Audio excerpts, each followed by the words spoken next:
Des quiere decir que tienen que dejar cosas fuera, tienen que perder cosas, tienen que aprender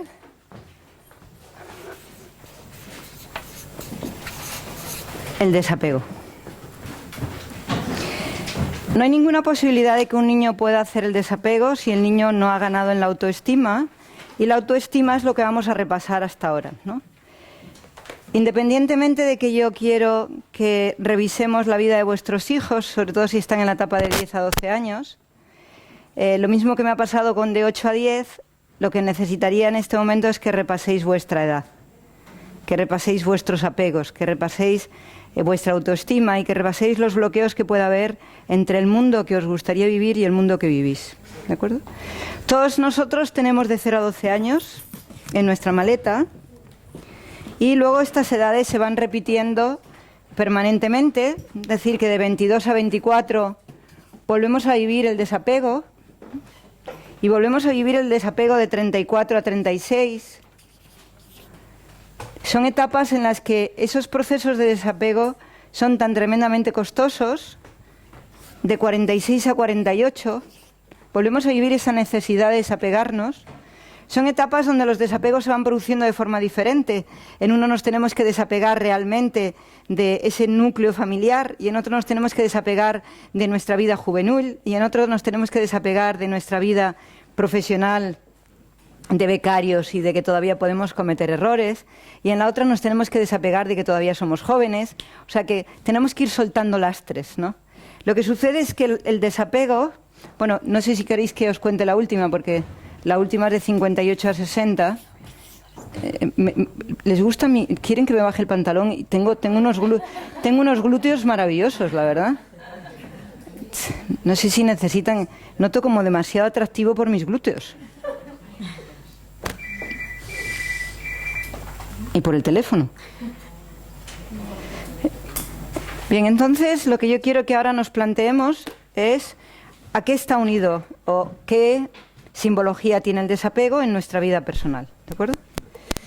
Bien, cuando un niño cumple 10 años hacia 12, hemos tenido que cerrar el ciclo de su autoestima. Lo cual quiere decir que cuando no hemos cerrado el ciclo de la autoestima ahí, no hemos consolidado nuestra autoestima, lo que se produce es una revisión de nuestra autoestima en todas estas etapas. Y cuando en estas etapas nuestra autoestima no pasa el filtro, entramos en la etapa siguiente. O sea, no tenemos autoestima aquí. El niño no cierra la autoestima. Va a tener un proceso de apego y una vinculación en su mundo juvenil de una manera muy patológica. No lo ha conseguido aquí. Va a tener una incapacidad para desarrollar todo su liderazgo aquí. No lo ha desarrollado aquí. Va a tener una incapacidad casi permanente para desarrollar los procesos de ampliación de su capital humano, de todo lo que puede llegar a hacer. Y si no lo ha hecho aquí, el hombre directamente lo que quiere es morir. Por eso encontraréis muchas personas que entre 56 y 60 años marcan hitos de cáncer muy graves que luego pueden superar.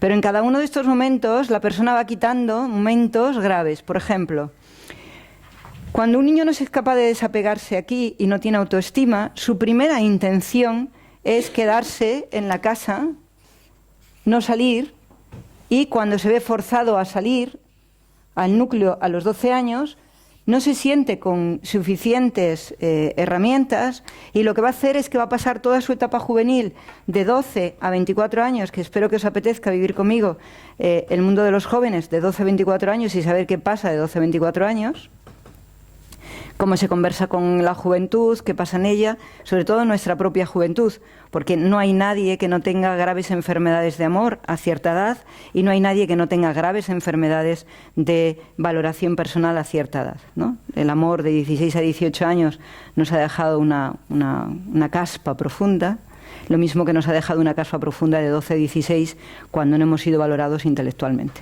Pero bueno, ese es otro mundo. De 12 a 24 años se anula nuestra capacidad comunicativa, que es lo único que nos permite liderar nuestra vida. ¿De acuerdo? Pero bueno, de 10 a 12. Yo quiero entrar de 10 a 12 y quiero entrar de 10 a 12 con muchísimo dolor. Porque el mundo entero depende de cómo hemos pasado estas etapas. la capacidad de estar al servicio del mundo, la capacidad de ser honestos, la capacidad de no ser corruptos, la capacidad de pensar más allá de nuestra propia ropa y de nuestro propio interés, lo marcan estas edades. Cuando el niño de 10 a 12 años no es capaz de salir al mundo, sino que quiere seguir en el propio mundo en el que vive, marca una forma de comportarse en la que él decide que él es más importante que el mundo. Entonces, nuestras capacidades sociales están en esta etapa.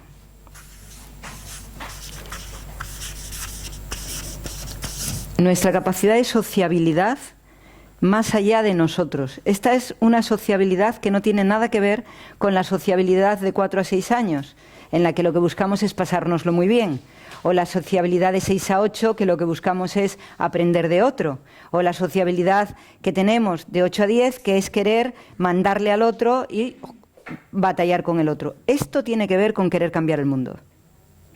Cuando no queremos cambiar el mundo, cuando no queremos cambiar el mundo en el que vivimos, ni participar del mundo en el que estamos, esta edad se contamina de criterios egoístas y criterios cortoplacistas. Una persona que de 10 a 12 años no se ha separado de forma saludable, en esta etapa tiene intereses muy cortoplacistas. Esos intereses cortoplacistas quieren decir que la persona está defendiendo el aquí, el ahora, y no tiene la capacidad de cuidar el medio. Nos daremos cuenta, si vemos cómo está el universo y cómo estamos todos, cuánto de esto es lo que hay, ¿vale? Si os dais cuenta, de 10 a 12 años ni siquiera he puesto una nota de lo que quería hablar, ¿no? Me apetece este grado de intimidad de los que habéis creído en todo el proyecto desde que empezó, porque en cada uno de nosotros hay una pérdida que se ha producido de 10 a 12 años. Una pérdida que tenemos que recuperar, una pérdida que tenemos que asumir, una pérdida que tenemos que encontrar. ¿Qué perdimos ahí? ¿Qué perdimos de nuestra autoestima que no nos permite avanzar como podríamos avanzar? ¿Qué nos ha hecho que nuestra juventud no haya sido buena? ¿Qué nos ha hecho que nuestra etapa de colegio no haya sido buena? Nuestra etapa de trabajo no haya sido la mejor. ¿Qué hace que en el mundo tengamos exactamente a 6.400 millones de seres mediocres y tengamos a un grupo de personas que son mediocres pero se consideran tremendamente increíbles, ¿no? Entonces, lo que yo abogo y por lo que yo lucho y por lo que quiero trabajar hasta el momento en que me muera es porque todo ser que está vivo puede llegar a lo excelso. El liderazgo, la capacidad de ser excelentes, la capacidad de cubrir todas nuestras expectativas está en todos nosotros. Pero solo se puede producir si somos capaces de desprendernos de aquello que realmente consideramos que es nuestro. De 10 a 12 años el niño tiene un sentimiento de que su familia es suya y que lo que pasa ahí es mejor que lo que pasa fuera. O al revés, tiene un sentimiento que lo que pasa ahí es malo y quiere marcharse fuera. Cualquiera de los dos conceptos son una aberración de lo que significa el desapego. El desapego es quedarte con lo que es válido y soltar todo lo que no funciona. Ese es el desapego. El desapego no es marcharme y decir mi familia no funciona, como hemos hecho muchos, o no querer marcharnos porque nuestra familia es la única que funciona. El desapego es entender que ha acabado un ciclo del que te tienes que ir quedando con lo mejor. Y eso significa que de 10 a 12 años el ciclo de lo mejor es la familia. Lo mejor que he tenido es mi familia. Y hay cosas muy buenas de mi familia que son mis valores, que son los que me quiero llevar fuera. Y eso es buenísimo, porque me voy a llevar los valores de mi familia. Los voy a sacar de mi caja, los voy a meter en mi alma y me los voy a llevar. Pero cuando yo realmente no me quiero ir de mi familia, es que no he encontrado valores en mi familia. Y este es el primer planteamiento que nos tenemos que hacer. ¿Qué pasó en nuestra existencia infantil para aquellos que quisimos salir de casa como si hubiera peste en la familia, lo cual quiere decir que despreciamos los valores? ¿Y qué nos pasó para querer quedarnos en la casa y pensar que esos valores no existían dentro de nosotros para poder salir? Y esas dos coyunturas las hemos vivido todos.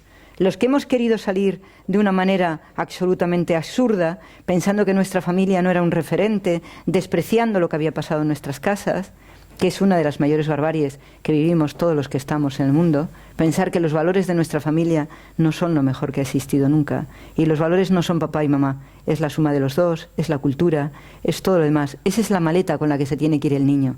Si nosotros de 10 a 12 años no miramos que los niños tengan en su maleta los valores y que estén funcionando por esos valores, y estemos defendiendo nuestro patrimonio y le vayamos diciendo que nuestra familia es la mejor y las demás son malas, lo que hemos hecho es que el niño no tenga la capacidad de sumar, sino que va restando.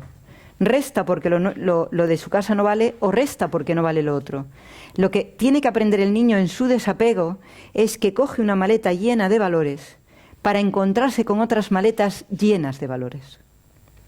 Y ahí tiene que aprender a compartir. Tiene que darse cuenta de que lo que está viviendo en su casa es algo que ya se acabó y lo que va a vivir en la calle es algo que está por venir y por lo tanto bueno. ¿Qué sucede? Que las madres de 10 a 12 años acostumbran a meterle un miedo enorme a los niños porque se va a encontrar con personas malas, va a encontrarse con relaciones que no son las mejores para esa persona. Ese es el problema. Esa vinculación al dolor, esa vinculación a que las cosas no son buenas, a que lo que tienes en tu casa es lo mejor y lo demás no vale. Esa vinculación es la que tiene que desaparecer. Pero nos pasa lo mismo. Cuando tenemos de 22 a 24 años y no nos queremos hacer mayores, es porque pensamos que esta etapa de juventud es mejor. Y aquí nos hemos encontrado con los valores más las creencias que se han ido conformando. O sea que de 22 a 24 de lo que llenamos nuestra maleta es de los valores que traíamos, los valores que hemos aprendido en esa juventud de todos nuestros amigos, más esas creencias de lo que para nosotros es mejor o para lo que nosotros es peor. Y toda esa suma es la que abre esta puerta. Pero cuando llegamos de 34 a 36, la puerta que se abre no solo son los valores y las creencias, sino que también son las motivaciones más importantes para vivir. Cuando tú no estás haciendo bien el recorrido y tus valores no suman, aquí tienes creencias limitantes. Cuando tus valores no suman, aquí pierdes la motivación. Cuando tus valores no suman, aquí pierdes lo más importante de tu vida, que es liderar. Liderar en plenitud. Aquí lo que sucede es que todo esto, valores, más creencias, más motivación, te llevan a ser el líder absoluto de tu destino. Aquí ya eres un líder consumado. Y ahora no eres un líder a medias, eres el líder de verdad. Ya tienes el liderazgo que has conseguido aquí, el que has conseguido aquí, el que has conseguido aquí. Y aquí ya te conviertes en un ser que eres absolutamente una imagen viva de lo que pueden aprender los demás. Para convertirte de 58 a 60 en un gurú. ¿Qué nos hace en esta vida que gurús podamos decir ahora mismo todos nosotros 4 y casi todos espirituales? ¿Qué nos hace en estos momentos de nuestra vida plantearnos que todos hacemos este recorrido y la mayoría de nosotros nos quedamos con las maletas vacías? Y entonces creemos que tienen que existir personajes públicos extraños que son los que detentan el poder, que son los que detentan la marca. Todos nosotros tenemos que tener unos valores y unas creencias que sean fortalecedoras aquí. Todos nosotros tenemos que tener unos valores y unas creencias y una motivación que nos permitan generar nuestro propósito y cumplirle. Aquí nuestro propósito tiene que estar cumplido. De 34 a 36 no podemos estar dudando para qué hemos venido al mundo. No podemos estar dudando qué hacemos en esta vida. Hay 4 que saben qué hacen en esta vida y los 6.400 y pico no tienen ni idea para qué han nacido. ¿Quién nos hace pensar que no sabemos para qué hemos nacido? Y me es igual que seamos líderes deportivos y me es igual que seamos líderes del tipo que sea. Pero habrá unos que les guste el deporte y serán líderes de deporte, a otros que les guste la música y serán líderes de música, pero cada uno de nosotros tenemos que tener un propósito que nos hace líderes y que nos hace sentir que tenemos una capacidad y un potencial inmenso. Porque de 46 a 48 tenemos que mostrarle al mundo que todo esto ha pasado por nosotros. ¿Cuándo empieza nuestro liderazgo real? A los 36. A los 36 tenemos un liderazgo constituido, interiormente aplicado, de verdad, que funciona en nuestro interior. ¿Qué hacemos no aplicándolo ahí? Y dejando que nos lideren los demás, sintiéndonos. A los 36 años la mayoría de nosotros tenemos baja motivación para el matrimonio, baja motivación para vivir, baja motivación para seguir la vida que tenemos, baja motivación para creer que estamos en el mundo. A los 36 años yo trabajo los mayores niveles de desmotivación que os podéis imaginar. Eso es imposible. Para mi cabeza es imposible. Cuando el ser humano hace el recorrido 5 veces recorre 12 caminos, 12 meses, 12 años. Cuando hace este recorrido 5 veces y se presenta aquí con sus 60 años, es porque aquí ya no depende de nadie. ¿Cuántas personas de 60 años en este momento están pidiendo, están sin alimentos, están dependiendo, están sin saber lo que quieren? Porque realmente todo el camino que han hecho antes se ha hecho dependiente. Dependiente de alguien, dependiente de algo.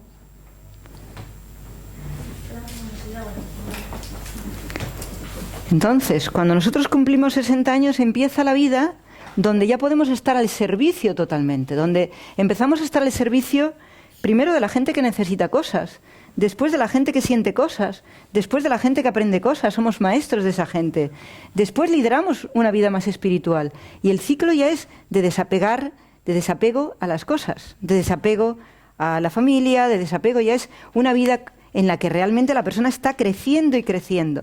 Y todo esto va a depender de lo que hemos hecho con nuestra etapa de 10 a 12 años. Todos los niños protegidos serán incapaces de estar al servicio de la humanidad. Y esa es la primera pregunta que nos tenemos que hacer. Hemos construido máquinas de matar. Porque lo que hemos hecho es educar a niños que creen que todo es para ellos. Y como creen que todo es para ellos, y todos nosotros llevamos un egotismo aquí dentro, el problema más grande de la humanidad es la autoestima. Y si el problema más grande de la humanidad es la autoestima, que debería haber quedado cerrada a los 12 años, es porque de 0 a 12 años hemos archivado demasiado rencor, demasiadas cosas. Si ahora buscáis vuestros apuntes de todo este tiempo, os daréis cuenta que en cada parcelita que hemos ido hablando de los niños, hemos ido viendo parcelitas que tenían que aprender, de 0 a 4 años a saber vivir en un cuerpo, de 4 a 6 a saber vivir en una emoción, de 6 a 8 a saber vivir en un concepto, de 8 a 10 a saber obedecer sus valores, y de 10 a 12 a darse cuenta que él es el artífice de su vida y que todo lo que ha aprendido absolutamente tiene que sacarlo al mundo para hacerlo grande. Y vosotros veis a los niños de 12 años como si fueran inservibles. Cuando un niño a los 12 años sale al mundo con profunda autoestima, empieza a generar la conciencia de la confianza. Se hace confiable y confía. Cuando un niño de 10 a 12 años no se desapega, sale al mundo con desconfianza y además no resulta confiable. Vosotros escuchar lo que hacéis con niños que tienen 12 años. Pero te vas a quedar solo, amor mío. No, tú no te puedes quedar solo. A los 12 años se casa la gente en la India. ¿Qué diferencia entre los niños de la India y los que tenemos aquí? A los 16 años ya tienen hijos en México. ¿Qué diferencia estamos planteando? Es decir, cuando un niño o una niña empiezan ya a tener escarceos sexuales, es porque valen para algo más que miraros a vosotros a la cara y que les cuidéis la vida. Seguramente que valen para algo más que para estar contemplándoles. No creo que haya mayor daño que me haya podido hacer mi madre que desconfiar totalmente de mis capacidades. Que hacerme dependiente de su comida, hacerme dependiente de su persona. Mi madre hoy todavía me pregunta si desayuno. ¿Tengo cara de necesitar que me lo pregunte? Esa es la cuestión. O sea, tu madre te sigue viendo como un niño porque en realidad quieres seguir generando una dependencia en la que tú no te permites tu espacio, tú no te permites tu tiempo, tú no te permites quién eres. Entonces las claves de 10 a 12 años Vamos a ver las claves para que veamos nuestras claves de aquí, de aquí, de aquí, de aquí. Muchos de nosotros hemos pasado esta etapa, algunos estáis en esta etapa todavía. Ainhoa, debes de estar todavía por aquí. ¿No? Algunos estamos aquí. De edad física, algunos estáis por aquí. En cualquier caso, yo voy a revisar qué ha pasado 10 a 12 años para que podamos trabajar cómo está constituida nuestra autoestima, ¿vale? Entendiendo nuestra autoestima como el pilar sobre el que se fundamenta toda nuestra existencia. No hay posibilidad de quitar el egotismo si no tenemos autoestima. La autoestima tiene que ver con nuestro yo interior, tiene que ver con lo que pasa dentro de nosotros mismos, y esa autoestima tiene dos formas de moverse. Tengo una autoestima en la que yo me reconozco, y tengo una autoestima en la que yo me acepto, y tengo una autoestima en la que yo me comprometo. Esos tres niveles de autoestima, más yo lidero mi vida, más yo entiendo qué hago aquí, ¿no? Entonces, esos niveles de autoestima han tenido que pasar por el niño.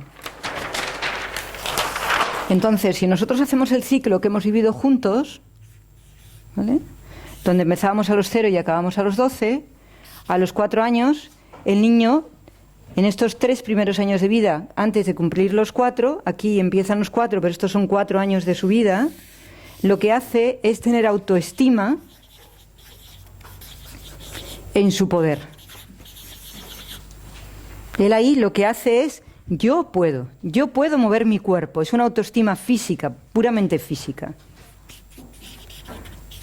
¿Qué necesita el niño de 0 a 4 años? ¿Y qué necesita de una forma fehaciente? Necesita el reconocimiento de que él puede. Es un reconocimiento expreso de tú puedes con tu cuerpo hacer las cosas. Lo cual quiere decir que a partir de los 4 años, en ningún momento, bueno, a partir de los 3, en ningún momento les podemos apoyar físicamente. Nos tienen que pedir el apoyo ellos. O sea que cuando nosotros tenemos un niño de 0 a 4 años, ¿no?, lo que es importante es que el niño se desprenda totalmente de las necesidades físicas, de las necesidades de dependencia. Una cosa son necesidades colaborativas, que en mi caso, yo cuando voy a salir, si alguien puede agarrar la maleta de 20 kilos, prefiero que llevarla yo, y lo reconozco. O sea, quiere decir que si hay una persona que es más fuerte, pero no es dependo, sino que en este momento tengo que hacer un esfuerzo mayor, si lo podemos compartir es estupendo, ¿vale? Y otra cosa es, yo no puedo hacer nada. Yo no puedo, te necesito, etcétera. ¿Cómo se mide en el paso del tiempo el puedo? Se mide a través del dinero y a través del manejo de la pareja. La pareja como un ejercicio de sexo, un ejercicio de dos personas que tienen un mismo cuerpo y que no se hacen dependientes en ello. Nosotros, cuando el niño maneja este poder, cuando no maneja este poder, se hace dependiente con el paso del tiempo a que le mantengan, o se hace dependiente cuando tiene una pareja. Cuando vosotros veis una pareja y que de pronto están como un grano, que si se mueve uno se va moviendo el otro, ese grano nos está indicando que hay un problema de 0 a 4 años. Otro tema será la dependencia afectiva, que veremos cómo es. Esta es la dependencia física, la dependencia de estar, la dependencia de permanecer. Aquí tenemos dos tipos de aberración. Una es el sometimiento, o sea, que convierte a la persona en sumisa, otro que la persona se convierte en autoritaria. Cuando somos autoritarios o somos sumisos, hemos tenido un problema de 0 a 4 años.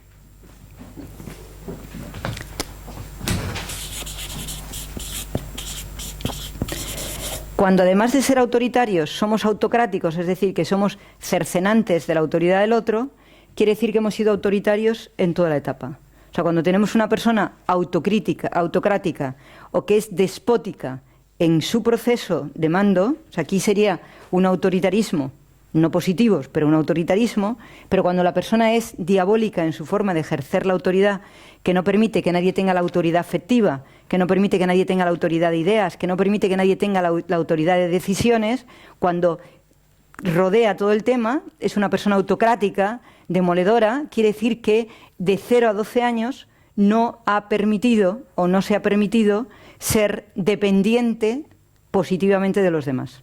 Es decir, que lo que ha decidido es yo puedo por encima de ti. Ha conseguido que su madre o su padre sean directamente sus esclavos, ¿no? Los maniata, Entonces podemos tener dos tipos de autoritarismo, el autoritarismo expreso físicamente y el autoritarismo intelectual, o sea, o estoy enfermo, me pongo enfermo, me pasa no sé qué, ahí tendremos que ver cómo lo hace, ¿de acuerdo? Pero cuando una persona ejerce el poder sobre los demás permanentemente, es que ha tenido un problema grave de 0 a 12 años. Pero de 0 a 4, el niño tiene que tener la capacidad de manejar directamente su potencial. Cada vez que nosotros nos preocupamos de un niño sobre su frío, sobre su comida, sobre su sueño, etcétera, hemos perdido la capacidad de que se desapegue. O sea, todo lo que es físico, el niño lo tiene asumido como hábito de 0 a 4 años. Si de 0 a 4 años no lo ha asumido como hábito, ya hemos perdido la posibilidad de que el niño se desapegue de nosotros. Luego veremos cómo se puede arreglar. Pero el niño necesita de 0 a 4 años, porque es cuando él está estableciendo, os lo digo aquí hay muchísimos profesores, tenerlo muy en cuenta. Cuando notéis que un niño no tiene la capacidad de ser independiente en relación a su poder físico, ya sabéis que el problema lo tiene de 0 a 4 años y lo que le sucede es que no sabe manejar la autoridad que le viene ni la autoridad que él tiene dentro. Así que no se le puede someter, ni en ningún caso se puede permitir que él sea autoritario. El manejo de la autoridad con un niño que no cree que pueda, Rebeca, es vital. No se le puede gritar en ningún momento, ¿no? Yo sé que tú no les gritas, pero igual conviene que les grites un poco. No se les puede gritar ni nos podemos someter a ellos, ¿vale? Bien, cuando un niño cumple de 4 a 6 años, su autoestima es emocional. Cuando veis que un niño está preguntando todo el rato si me quieres, no me quieres, si me quieres, no me quieres, de 4 a 6 años, tiene dependencia emocional. Y cuando te encuentras un novio que te dice cada 5 segundos que te quiere, es que no te quiere, sino que tiene una dependencia de tu cariño.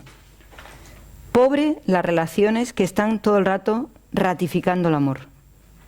Te quiero, te quiero, te quiero, te quiero, te quiero, te quiero. Es una persona que tiene una necesidad enorme, enorme de conseguir el amor. La forma cálida de tener una autoestima emocional es aceptarse y aceptar al otro. Cuando el niño critica o se critica a los demás, es que no tiene la autoestima emocional. La crítica es la trampa de la autoestima emocional. Este es un patrón de comportamiento, Nuria, para toda la existencia. Es decir, que cuando nosotros criticamos, tenemos un problema de autoestima emocional que ha ido permeando toda nuestra existencia. O sea, que yo lo que quiero que sepáis es que este es el patrón para poder determinar lo que nos pasa en nuestra vida general. Yo puedo deciros que una persona que tiene baja autoestima emocional, os puedo decir hasta en qué año va a tener las crisis de pareja. Porque el mapa se repite y se repite obligatoriamente. ¿Vale? Entonces, cuando entramos en ciertas etapas de comprobación, ¿no? Que igual algún día tenemos la suerte de comprobar mi trabajo de proyecciones, donde hago una línea angular totalmente sobre lo que pasa en nuestra vida, dependiendo de lo que ha pasado de 0 a 12 años, y se puede decirse hasta lo que va a pasar y hasta el día en el que va a pasar las cosas, para que tú las compruebes, no para que sean fatalistas, sino para que te las trabajes, ¿no? Entonces, cuando nosotros no tenemos autoestima emocional, se nota por dos cosas: porque criticamos o nos criticamos. Cualquiera de las dos cosas son igual de patológicas. Cualquiera de las dos. ¿Vale? Entonces, no hay autoestima emocional. Por lo tanto, no somos confiables ni generamos confianza a nivel emocional. Cuando de 6 a 8 el niño se siente torpe o le consideramos torpe para manejar los dos principios de la vida, matemáticas y lengua, vamos a llamarlo así, letras y ciencias, cuando anulamos al niño en una de las dos cosas, o nos hemos anulado en una de las dos cosas, hemos perdido la autoestima intelectual. O sea que cualquiera de nosotros que piense que una de las dos cosas no la tiene desarrollada, hemos cometido el error de romper una lanza contra nuestra capacidad de autoestima intelectual. ¿De acuerdo? Pero ¿qué es importante aquí? Lo importante es que aquí destrozamos la forma de aprender. Porque el aprendizaje no se produce nunca por un concepto. No existe la posibilidad de que se pueda aprender única y exclusivamente desde un marco teórico o un marco filosófico. Hay que aprender desde un marco experiencial y un marco comprobativo. Por lo tanto, están los dos marcos, la lengua, las letras y las ciencias. Todo lo que hacemos en la vida absolutamente tiene los dos parámetros. Cuando hemos anulado uno, nuestro aprendizaje no es válido. Hacemos miles de cursos, no lo bajamos al terreno. O lo bajamos al terreno, pero no sabemos lo que bajamos al terreno. Hay personas muy prácticas, pero que en realidad no saben lo que están bajando al terreno, simplemente que cogen los apuntes y lo repiten. Y hay personas tremendamente intelectuales, o lo que es igual, visionarias, que no son capaces de hacer nada práctico. Solamente si tenemos las dos valoraciones, la parte de letras y la parte de matemáticas, o la parte de ciencias, vamos a ser capaces de hacer un aprendizaje global y un aprendizaje que va más allá del detalle.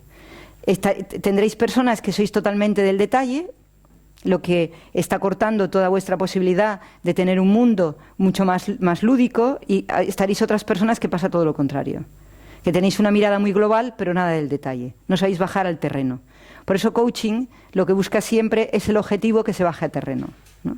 Lo que hace el coaching es pretender que el aprendizaje sea real, que el aprendizaje sea funcional.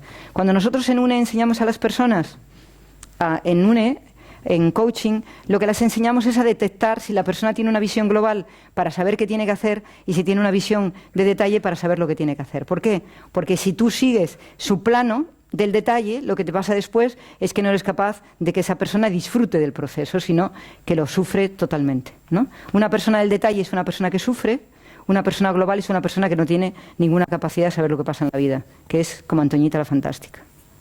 Ambos dos están equivocados. El Antoñita la Fantástica, porque no hay fantástica, y la que va al detalle, porque en realidad la vida no es tan agorera y tan patológica, ¿no? Bien, ahora bien, ¿qué hemos hecho con estos tres niveles? A mí me encantaría que lo que hubiéramos hecho simplemente es la autoestima del cuerpo, la autoestima emocional, ¿no?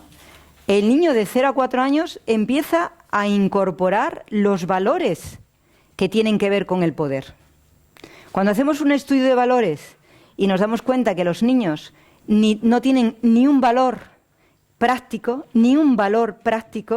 tú le pones todas las gamas de valores y no aparece ni un valor práctico, ya te has dado cuenta que el niño de 0 a 4 años no ha adquirido valores que le permitan mañana ganar dinero. De hecho, cuando les haces la rueda de valores, muchas personas no colocan ni el dinero ni la salud, que tienen que estar en toda la rueda de valores. Porque el dinero es lo que te permite poder vivir y la salud lo que te permite mantenerte vivo. Cuando esos dos valores no están puestos en la rueda de valores, ya tenemos un problema grave. Cuando no hay ningún valor afectivo, cuando la persona pone valores como la inteligencia, la capacidad de ganar dinero, etcétera, pero no hay ningún valor afectivo, como puede ser la empatía, la tolerancia, ya sabemos que la persona no ha adquirido valores en relación con la afectividad. Entonces tenemos que ir dándonos cuenta que nosotros como instructores tenemos que ir haciendo bajar al mundo de la realidad los valores que permeen sobre el poder, los valores que permeen sobre la afectividad, los valores que permeen sobre el conocimiento y los valores que permeen sobre la experiencia y sobre el espíritu, sobre que hay algo más que nosotros. Cuando tú a un niño le haces ver de 6 a 8 años, le haces ver que tiene que obedecer a unos valores, le estás enseñando que tiene que obedecer a valores que marcan la autoridad, a valores que marcan la empatía, a valores que marcan la inteligencia. Si el niño llega y no tiene esos valores incorporados en su vida, muy difícilmente, casi de forma imposible, va a llegar a entender que cuando sale de su vida,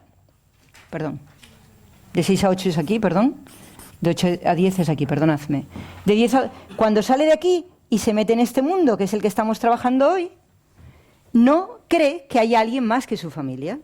Entonces cree que su mundo es este. Su mundo perfecto, ¿cuál es? El suyo. Y no hay otro mundo.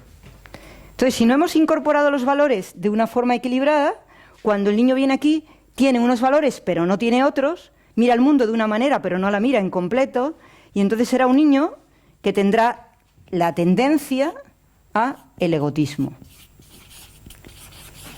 al egocentrismo, a la egolatría. Algo que se da de forma muy fuerte en culturas muy conservadoras. Las culturas que enseñan lo que tú vives en casa es lo único. Los valores del Madrid son solo los valores del Madrid. Nadie tiene valores más que el Madrid.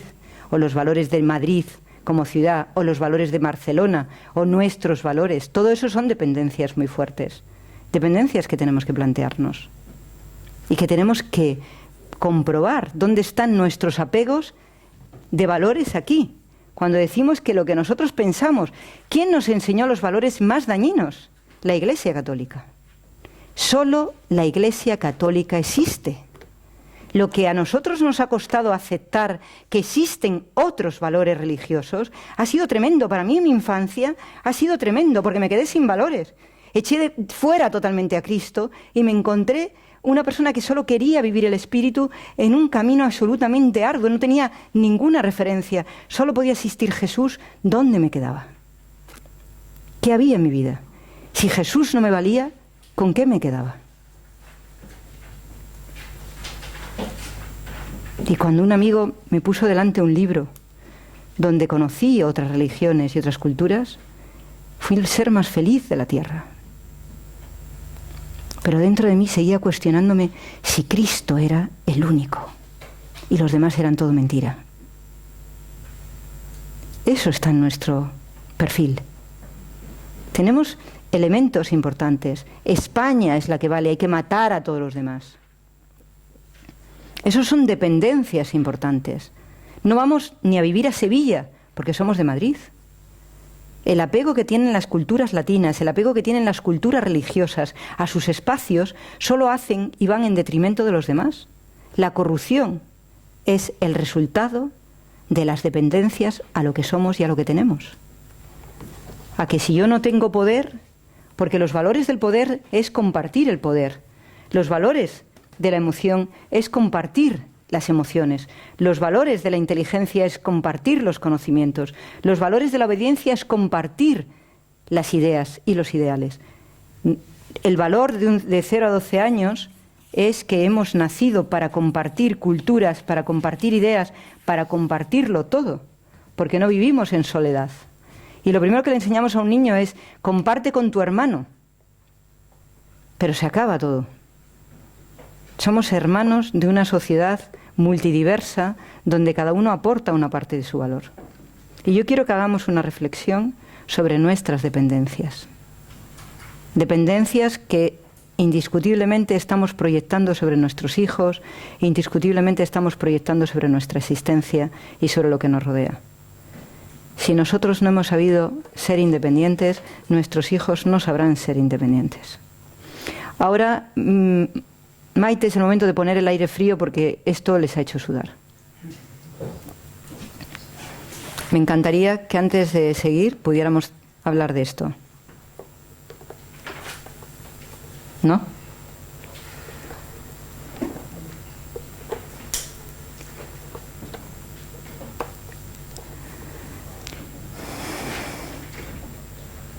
¿No?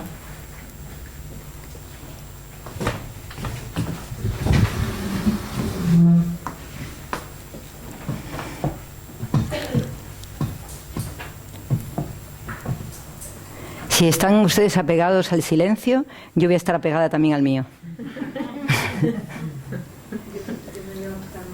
No, yo no necesito que ustedes hagan un ejercicio de ver dónde se reflejan, sino que podamos trabajar sobre la idea. O sea, quiero que trabajemos sobre los conceptos y que podamos manejar el concepto y agitarlo, el concepto. El concepto de apego como una realidad que le impide al hombre vivir más allá de su propia historia, ¿no? El apego a una idea, tenemos que revisar el daño que hace el apego a una idea. El apego religioso, el que solo la idea, o sea, bueno, yo soy una estudiosa religiosa, entonces para mí una de las mayores lastres que han existido en el mundo es los daños que han hecho las religiones abogando por la religión para matar a los demás, ¿no?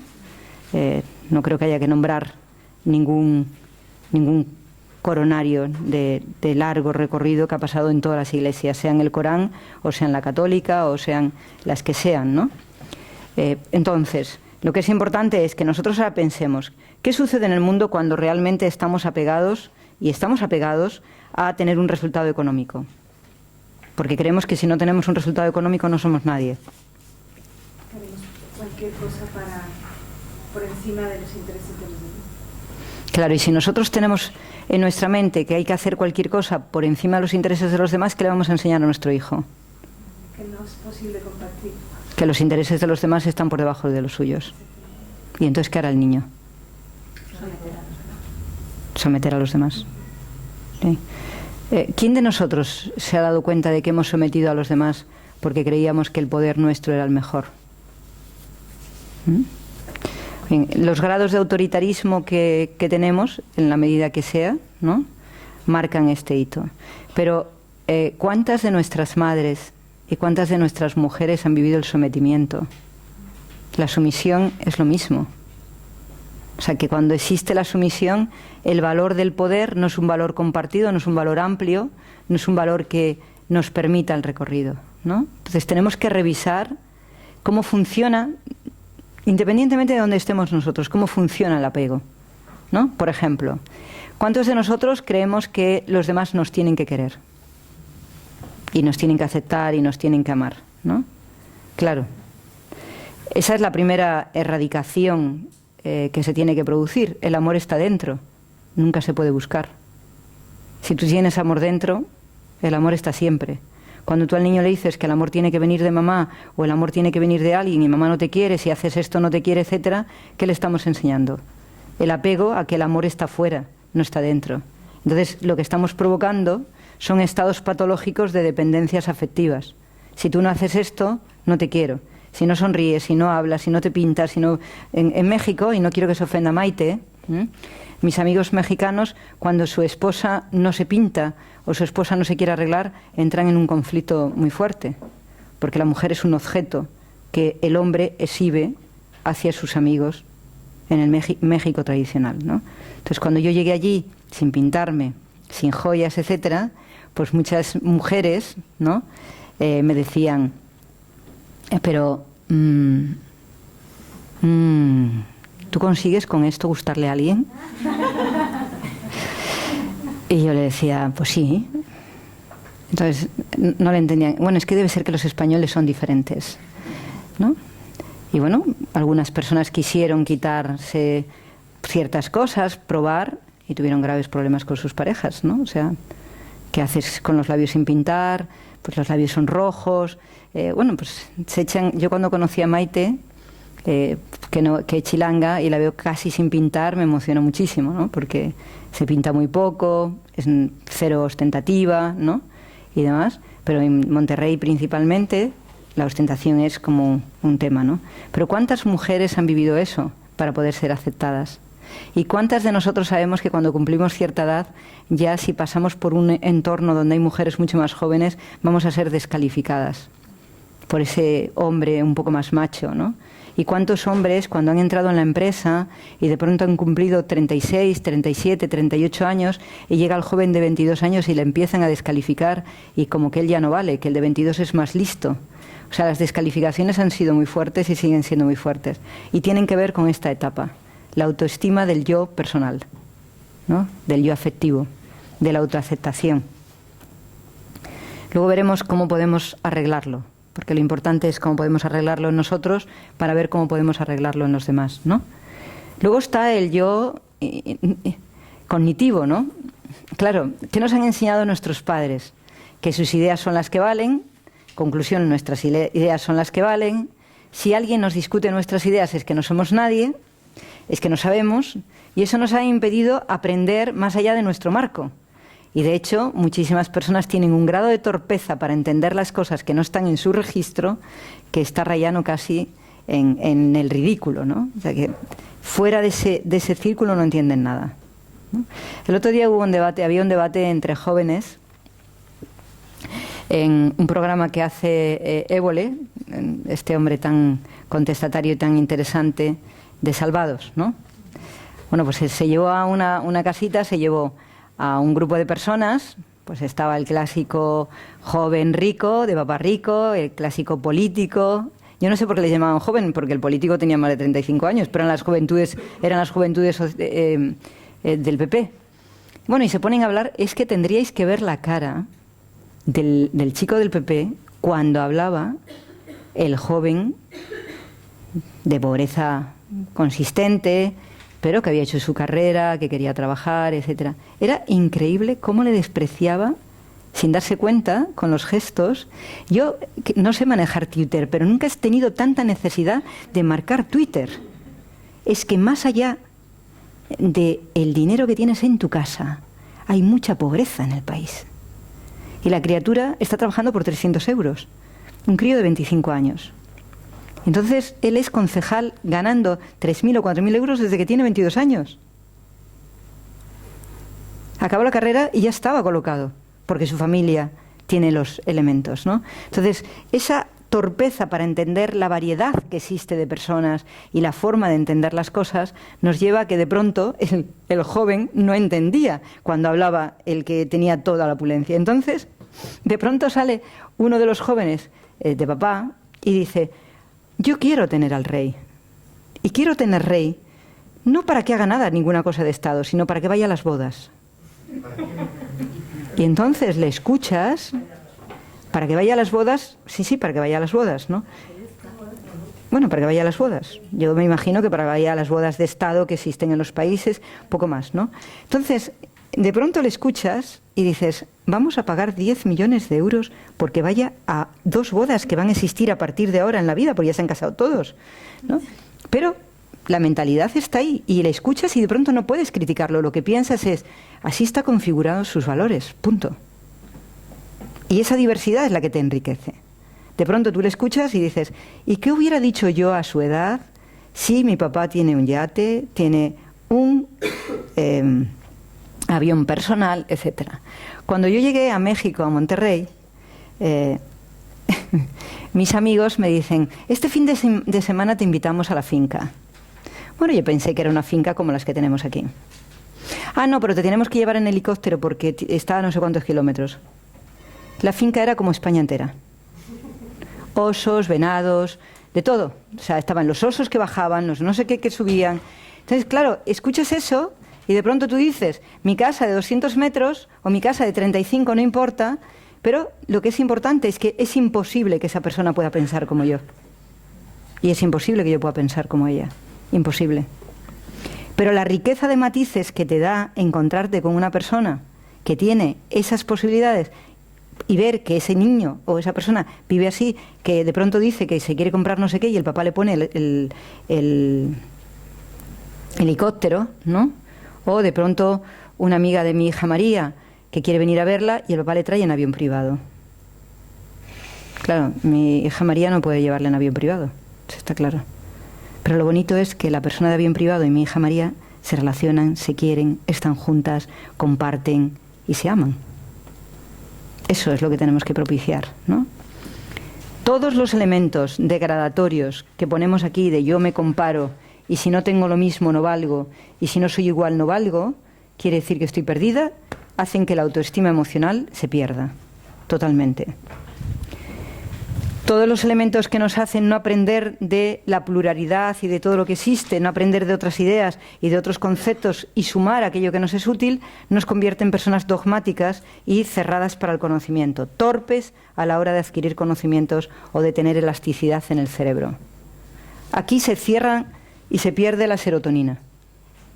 De 6 a 8 años, cuando el niño no tiene elasticidad cerebral o no aprende de otros conceptos, la serotonina baja a niveles muy grandes y empieza a tener problemas con el triptófano y empieza a no amarse a sí mismo. Es cuando el niño viene y dice: yo no valgo para nada, yo no soy nadie, mis amigos saben, yo no. Se ha quedado sin serotonina que no le permite tener el concepto de felicidad en su vida. De 6 a 8 años los niveles de inteligencia perdidos hacen que el niño no sea feliz. Y se hace dependiente de las ideas de los demás o se hace cerrado a las ideas de los demás.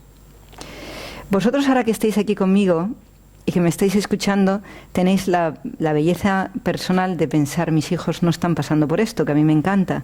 Como no los estoy viendo, podéis creerlo.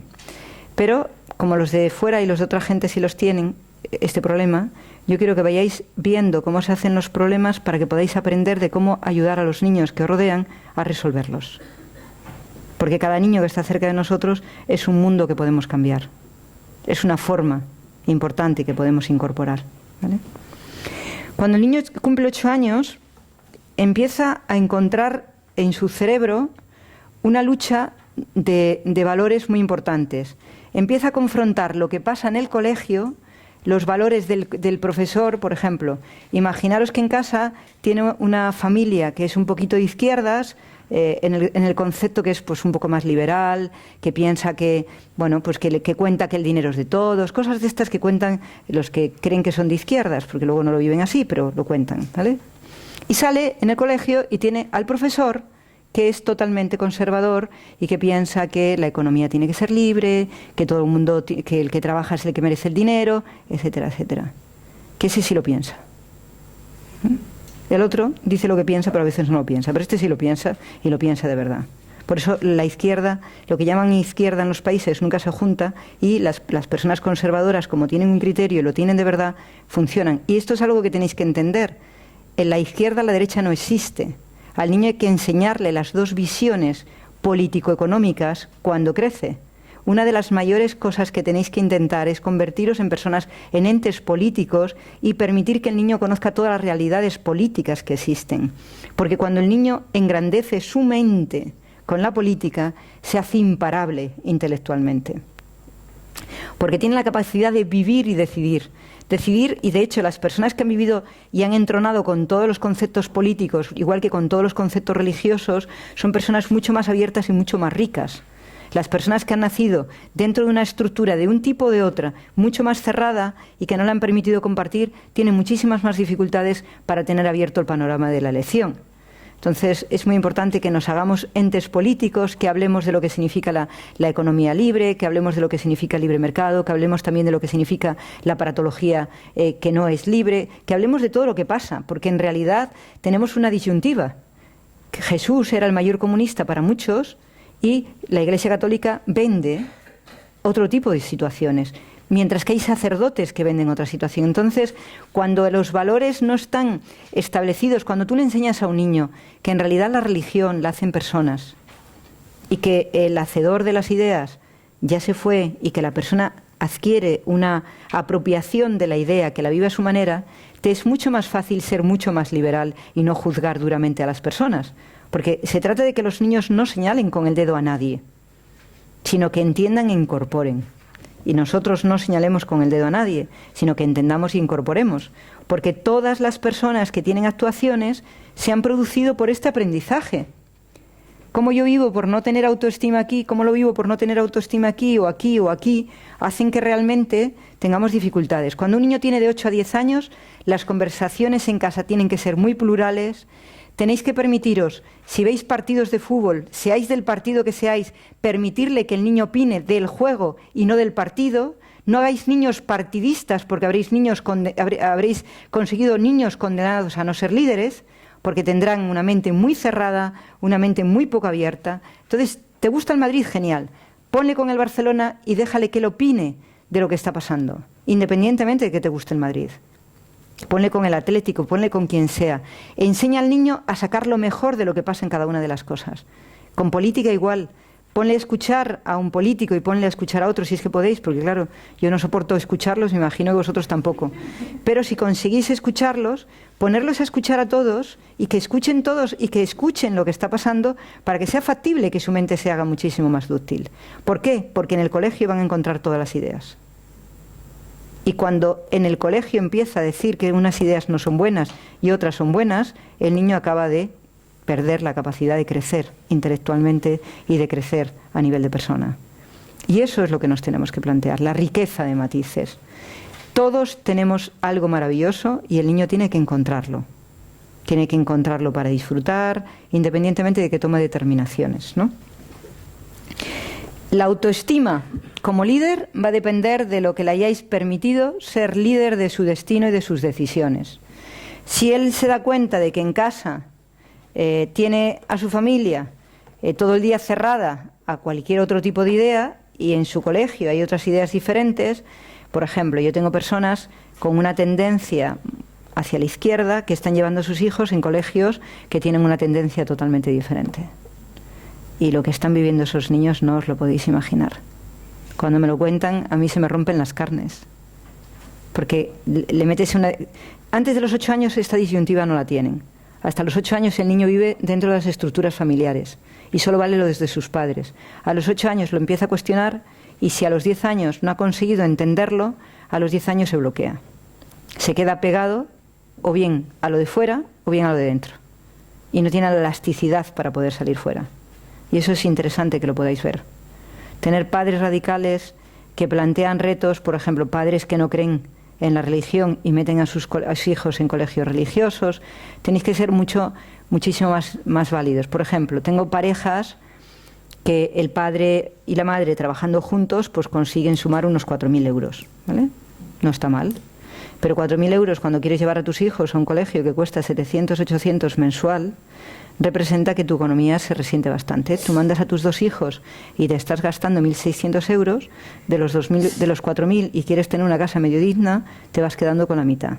Porque además no solamente es el colegio, sino todas las actividades que hay. ¿Qué sucede? Que esos niños van a colegios donde los niños que viven ahí tienen un potencial económico tan fuerte que se dan cuenta de que ellos son los pobres en ese sitio.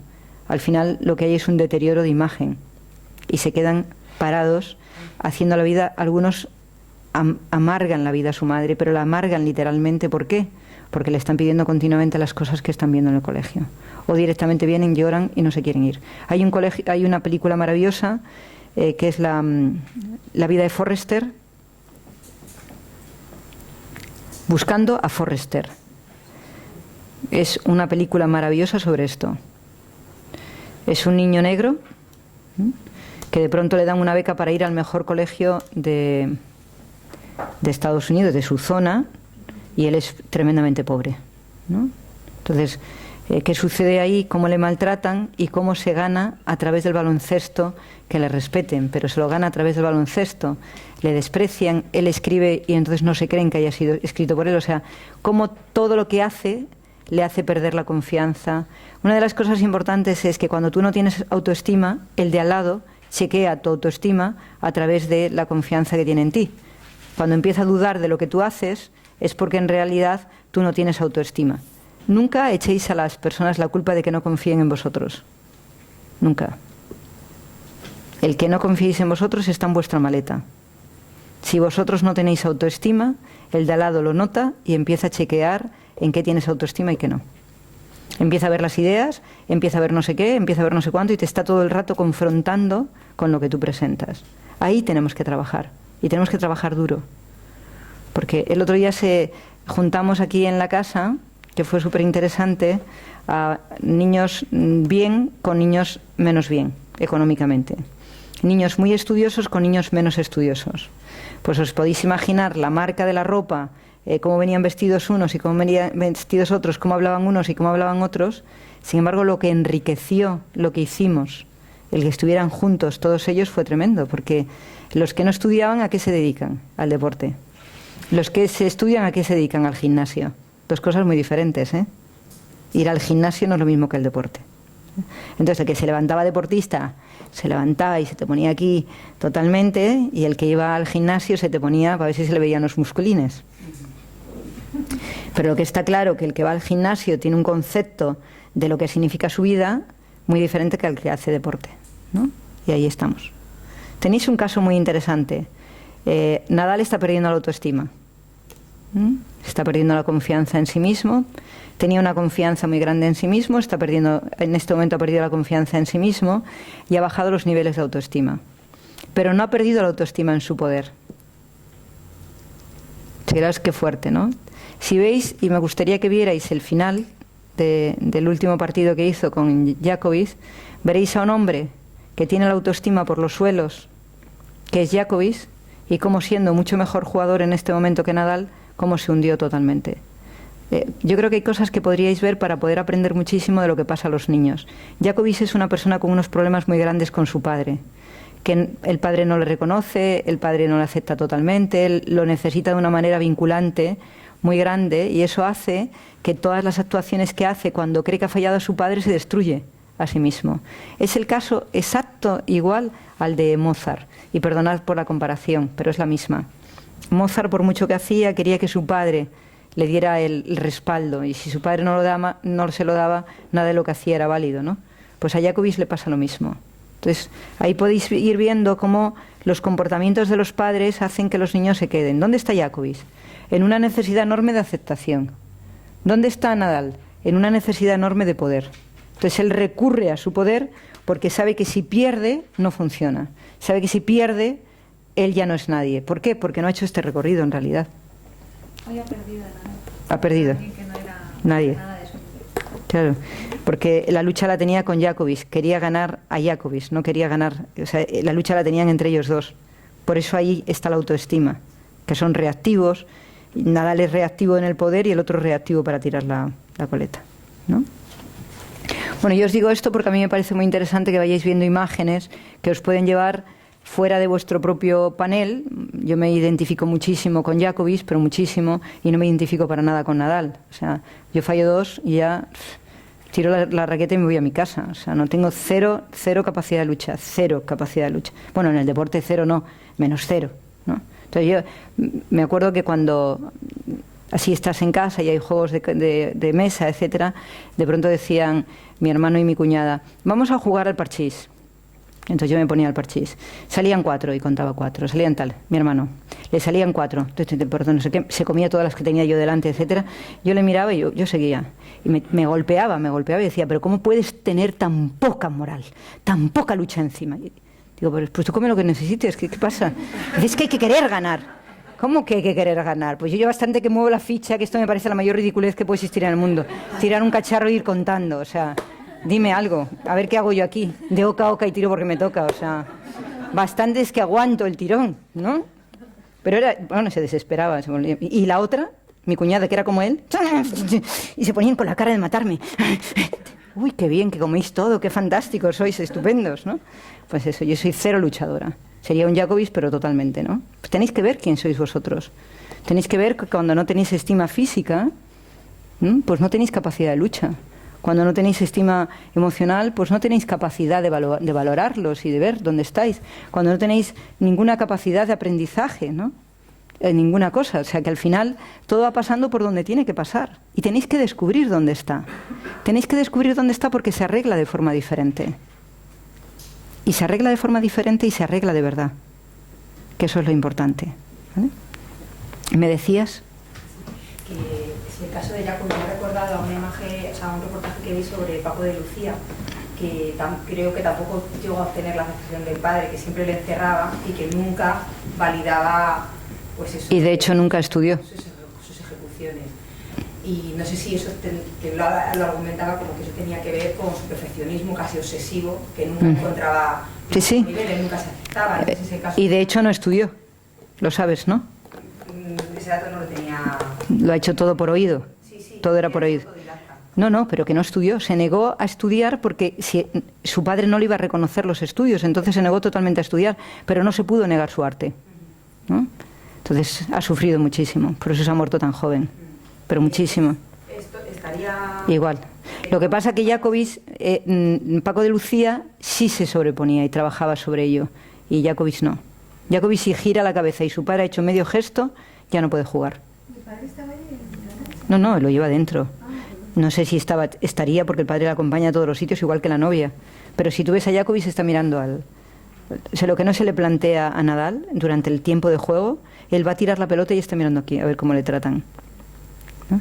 Pero si lo veis, lo comprobáis cómo se convirtió. Hizo un primer tiempo alucinante y en el segundo cometió 2 errores absurdos, no se perdonó y ya está. Ya se acabó su vida.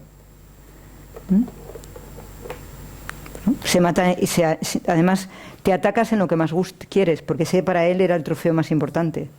Luego lo ganará todos los trofeos ahora, pero ese no lo ha ganado, ¿no? Ahí está. O sea que ahí tenemos que verlo. Bien, ¿os parece que penetremos en cómo se arregla? Para que podamos ir avanzando.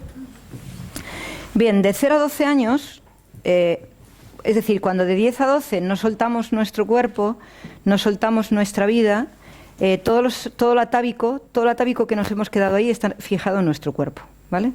O sea que de 0 a 12 años, todo lo que ha pasado de 0 a 12 años está marcando nuestro cuerpo. Y lo marca de la siguiente manera: la fuerza del cuerpo, la voz y la mirada. La fuerza del cuerpo es de 0 a 4, ¿de acuerdo? La voz y la mirada es de 4 a 6. La escucha se nota en un niño porque notas que escucha, que es la atención, es la capacidad de escuchar y estar atento. No te pongas mal, mi amor. Es de 6 a 8. Son soles. Tú tranquila. Yo te voy a decir cómo se arregla. ¿Vale? De 8 a 10 es en la comunicación, la capacidad de comunicarte y expresarte. Y de 10 a 12, la capacidad de estar al servicio, de trascender más allá de ti. ¿Vale? Bien, lo mismo que se fija ahí, la sanación está ahí también, ¿no? O sea que la sanación está en el mismo sitio que se ha producido el problema. Es decir, que cuando yo tengo una baja autoestima en mi cuerpo, lo que voy haciendo es debilitando mi cuerpo de tal manera que mi cuerpo se queda sin fuerzas, ¿vale? Pues cuando yo quiero recuperarlo, tengo que ir a mi cuerpo para que mi cuerpo coja primero la autoestima corporal y luego pueda plantearse la autoestima funcional. Si no hay autoestima corporal, no hay ninguna posibilidad, ¿vale? Y en esto fue mi trabajo, ¿de acuerdo? Yo no he tenido que hacer ningún trabajo con respecto a la voz y a la mirada. Yo creo que tengo una voz auténtica y que tengo una mirada franca. No he tenido que hacer ningún trabajo con respecto a escuchar. Mi capacidad de escuchar creo que se me nota, de observar, de mirar, de ver. He tenido que trabajarme muchísimo dos cosas: mi cuerpo y mi comunicación, que son los dos elementos que yo más amo en todos los procesos que hacemos en esta casa. Por eso Rebeca está con nosotros, porque Rebeca es la parte que yo no tengo, ¿no? Es la parte del cuerpo, es la parte de la fuerza. Si nosotros no recuperamos el cuerpo, y yo tengo un cuerpo en este momento que está fuerte, que se posiciona y que no tiene dificultades, tenemos que recuperar la posición de los pies, que es lo que genera confianza. Yo me lo he trabajado durante muchos años, he conseguido apropiarme de una imagen confiable. Y yo creo que cuando entro, tengo una imagen de autoridad, independientemente de que mi cuerpo es una pequeña basurilla que nadie mira, ¿no? O que nadie ve. Por eso puedo decir que se arregla de esta manera. De 4 a 6 años se arregla a través de la voz, que necesitamos que sea auténtica, y de la mirada, que necesitamos que sea franca. Es decir, que cuando notáis que un niño no accede a la mirada y no mira a los ojos, el niño tiene un problema de 4 a 6 años. ¿Vale? Lo has arreglado muy bien, Juanma.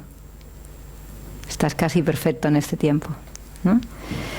Cuando un niño notamos que cuando le hablamos no escucha, sino que está inquieto, tiene un problema de torpeza, ¿vale? Pero no tiene un problema de torpeza porque sea torpe, sino porque nosotros no le hemos dado la información del conocimiento plural, sino que hemos decidido que nuestros conocimientos o los conocimientos que nosotros queremos que tengan son los correctos. Por ejemplo, si tenemos un padre o una madre que es muy matemático, no aceptamos que nuestro hijo no tenga ese coeficiente intelectual. O si nosotros somos muy creativos y el niño es un poco torpe para expresarlo, lo cual quiere decir que si de 6 a 8 años no le hemos enseñado todas las ciencias y le hemos permitido que esté abierto a ellas, cierra las puertas del aprendizaje y se nota porque no escucha, ¿vale? Que es, desgraciadamente, lo que los médicos están ahora nombrando como TDA, que no tiene nada que ver. Tiene que ver con que el niño ha perdido un concepto que tenemos que recuperar, ¿vale? El trabajo de la escucha es con procesos de atención significativa, es decir, que al niño le pones a atender con cosas que son significativas para él, y lo que a él le interesa le vas dando significado intelectual escondido detrás de los significados que para él tiene lo que le gusta. Es decir, que hay que darle significados a las cosas que le gustan, darle significados plurales a través de esa motivación de lo que a él le gusta. Si le gusta el deporte, darle significados al deporte a través del aprendizaje. Si le gusta la música, darle significados a través de la música. Cuando a un niño le ponéis a hacer cosas optativas que no le gustan, le ponéis todavía más hiperactivo y más alejado del concepto de la escucha. O sea que no puede haber nada más degradatorio para un niño que las optativas en los colegios, cuando están además para entretenerles. Tiene que ser algo que a él le guste y que tú sepas introducirle en el concepto del aprendizaje. Todos los niños tienen que aprender lo que les gusta. ¿De acuerdo? Y tienen que aprender a través de ello. Dado que te gusta, es bueno que te hagas maestro de ello. ¿De acuerdo? Pero no se trata de que tú lleves al niño a que haga cosas porque esté ocupado. Y entonces de pronto hace fútbol y se ve torpe. De pronto hace tenis y se ve torpe. Se trata de que el niño quiera hacer ese algo y que tú le pongas tareas de aprendizaje. ¿Y cómo se hace? Si tú te llevas a un niño a hacer tenis, porque crees que el tenis es bueno para él y además a él le gusta, te vas con la grabadora, te sientas con él, le pones partidos de tenis. ¿No acepta eso? No hay tenis. Todo lo que quiera hacer tiene que llevar implícito el aprendizaje. Y os tenéis que convertir en maestros de ese aprendizaje. Sea el deporte que sea, o sea lo que sea, es decir, si lo que le gustan es, bueno, ya me entendéis, ¿no?, lo que quiero decir. Pues inmediatamente os sentáis y empezáis a hacer estrategia con ello. ¿Qué me estás queriendo decir? ¿Cómo puedes inventar tú esta historia? O sea, cualquier cosa que les guste, lo tenéis que llevar a compartir el aprendizaje. ¿Te vas? No, quédame. ¿Me paro hasta que llegues? No, por favor. ¿Seguro que no? Vale. Entonces, eso es vital. Pero es igual que sea la PlayStation, que sea lo que sea. Os sentáis con el juego que más le gusta y le sacáis de ese juego a través de que él construya. ¿Cómo podrías variar este juego? ¿Qué podemos hacer? Enséñame a jugar. ¿Qué hay detrás? Porque detrás de todo lo que le gusta está la necesidad de aprender. Si lo que hace es que cree que no lo puede aprender y rápidamente... ¿Podemos quitar el aire un ratito porque tenemos un poco de frío? ¿Qué tal la coleta, Maite? ¿Pero qué tal la coleta? Bien, entonces lo que nos tenemos que plantear es que el concepto que tenemos que encontrar alrededor de todo lo que hagamos con el niño, ¿qué es? De 6 a 8 años, aprender. Cuando tenemos la dificultad de que el niño no aprende, vemos que el niño está disperso, tenemos que introducirnos en su mundo. Si se niega al aprendizaje, se le quita la tarea. Por ejemplo, le gusta el piano, empieza con el piano y rápidamente te pones a que estudie el piano. ¿No quiere estudiar piano? Quitamos piano. Porque tenemos que encontrar lo que quiere aprender. Sí, Inés. Nos cueste lo que nos cueste. Si no quiere aprender, es que está intentando no ser maestro. Nosotros tenemos que buscar los canales para que él... ¿Le gusta el fútbol? Perfecto. ¿Qué jugador le gusta? Pues tú grabas al jugador, le pones delante cómo ha jugado, cómo lo puedes hacer tú. ¿Por qué? Porque todo lo que le lleves al cuerpo le da autoestima. Todo lo que no lleva al cuerpo no le da autoestima. Si él se pone... Para que lo lleve al cuerpo tiene que aprender, ¿de acuerdo? Por ejemplo, vamos a hablar del piano. Se pone delante del piano y el piano no lo lleva a su cuerpo, los brazos no hacen piano. No está aprendiendo, no va a la cabeza. Todo lo que haga tiene que pasar por la cabeza intelectual y por la cabeza emocional. Es decir, tiene que disfrutar. Entonces el aprendizaje es observa, y al observar algo que le gusta está atento, pero si de pronto te dice no, a mí me gusta el fútbol pero no quiero aprender de nadie, no le gusta el fútbol. Quiere entretenerse. Y si le dejamos entretenerse permanentemente fuera de un lugar donde pueda aprender, estamos perdidos. ¿Vale? Entonces ese es el tema. Lo que sucede es que en la medida que nosotros le ponemos muchas tareas que le exigen cierto aprendizaje, aunque sea a nivel básico, lo que hace es que su desmotivación al estudio es mucho más grande y su falta de compromiso muchísimo mayor. Porque los valores que tiene que adquirir de 6 a 8 son valores de aprendizaje, compromiso, responsabilidad y motivación. Si esos valores no están incorporados, ¿no? ¿Podríamos hacerles una lista de valores por cada una de estas cosas? ¿Ahora? No. Para mandárselas. ¿Os apetece que os mandemos una lista de valores por cada cosa para que vayáis viendo dónde tenéis que poner el foco si vosotros no los tenéis? ¿Vale? Para trabajarlo sobre ellos. Entonces, Sonsoles, lo que sucede es que mientras que el niño no lleve al cuerpo físico el poder, o no lleve a la mirada y a la voz la autenticidad, o no lleve a las neuronas la capacidad de escuchar y observar, y lo haga cuerpo, va a estar perdido. Si nosotros no hacemos eso, el niño se va a perder. Pero ahora os digo algo, me encantaría que vosotros hicierais la misma tarea, o sea que si queréis lo hacemos juntos. Cómo trabajar el cuerpo, cómo trabajar la autenticidad y la voz, cómo trabajar la mirada, cómo trabajar la observación, cómo trabajar el aprendizaje, para que nos demos cuenta dónde tenemos las lagunas. ¿De acuerdo? Y el más interesante de todos, de 8 a 10 años, cómo conseguir que el niño se comunique. Y que lo que comunique tenga utilidad. De 8 a 10 años solo podemos escuchar lo que tiene utilidad de lo que dice el niño. Es decir, que la palabra clave tiene que ser: ¿para qué me cuentas esto?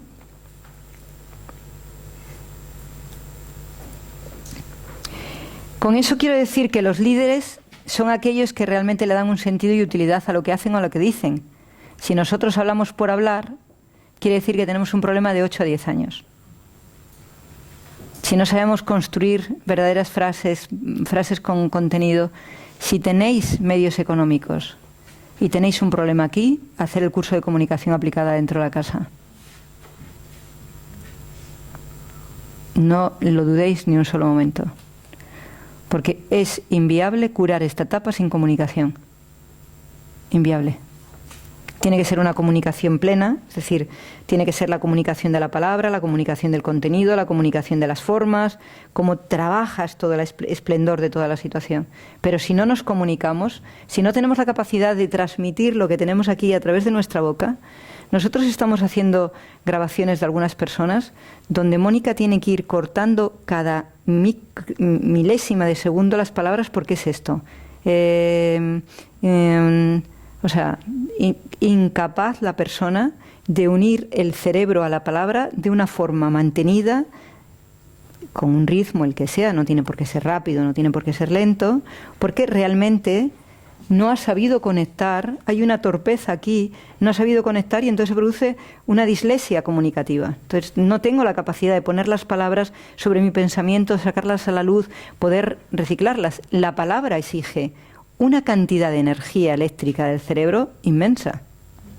Si nosotros no tenemos autoestima sobre la palabra y estamos, a ver qué digo, a ver si esto que digo es correcto, no sé si lo sé, o sea, es imposible que nos comuniquemos de forma rauda. Empezaremos con sí, mientras que estamos buscando la palabra.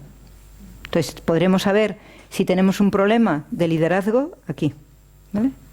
Pues el resultado de aquí es cómo ha pasado esto. Dependencias que se provocan. Si no he conseguido el poder, dependencia económica o dependencia de pareja. Si no he conseguido la autoestima emocional, dependencia de aceptación. Si no he conseguido sentirme una persona con cualidades, dependencia de escucha. ¿Qué os parece?